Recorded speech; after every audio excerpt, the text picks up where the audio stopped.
We are seeing the text called Vivekachoodamanani given to us by Adi Shankara.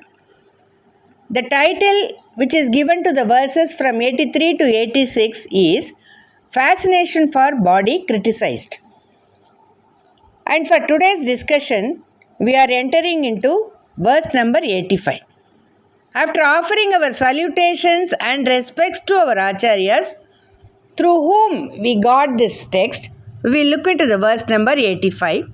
It's once again about our physical body and our attachment to sense objects. Through sense organs, we are attracted to sense objects. Why is it that we are drawn to sense objects? This was the question raised. For this, Adi Shankara says, it is due to vasanas. For a student seeking liberation, infatuation with the body is a tragic death. He who has totally conquered this attachment only deserves a state of liberation. Again, these verses are all for people who are working for liberation. Prompted by vasanas only, he is not able to resist the temptations. Adi Shankara says in this verse, Maha Mrityu. On the other hand, he who has won victory over his misconceptions and not tempted by the outer world, he will come to experience the pure self. In Advaita Vedanta, treating the physical body, material possessions as ultimate reality, traps a person in the cycle of suffering. We can even say cycle of birth and death. Adi Shankara highlights that a seeker of liberation must overcome this I am the body delusion. We will just take up this I am the body concept for another 2 minutes. When somebody asks us who we are, we give only our body's features. We give out our name, then we tell them about our qualifications, our employment, our family details, our material possessions, etc., etc.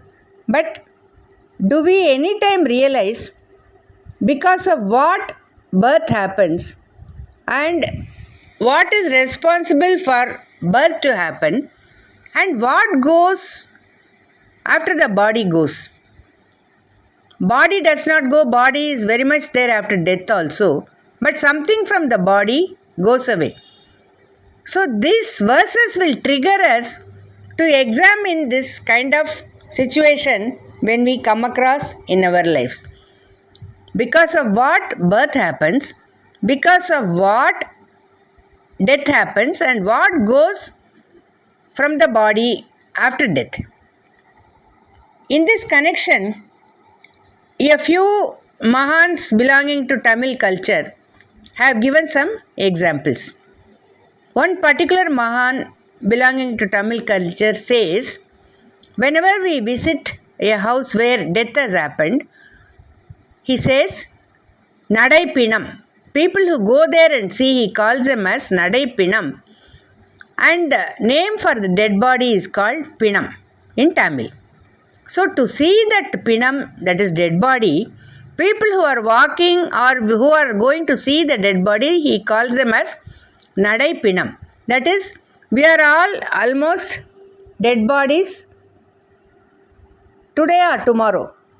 We go there to see the dead body, but we are walking dead bodies. That is what he means. We should interpret it as the temporary nature of our human body. In this connection only, there is one Tirukkural, which is a Tamil poem given to us by Thiruvalluvar. In one of his poems, he tells about the temporary existence of the human body. நெருநல் உளனொருவன் இன்றில்லை என்னும் பெருமை உடைத்து இவ்வுலகு. It translates like this. Who was available for transaction yesterday, that is, who was living yesterday, today he is not living. He is dead. That is a kind of situation we are seeing.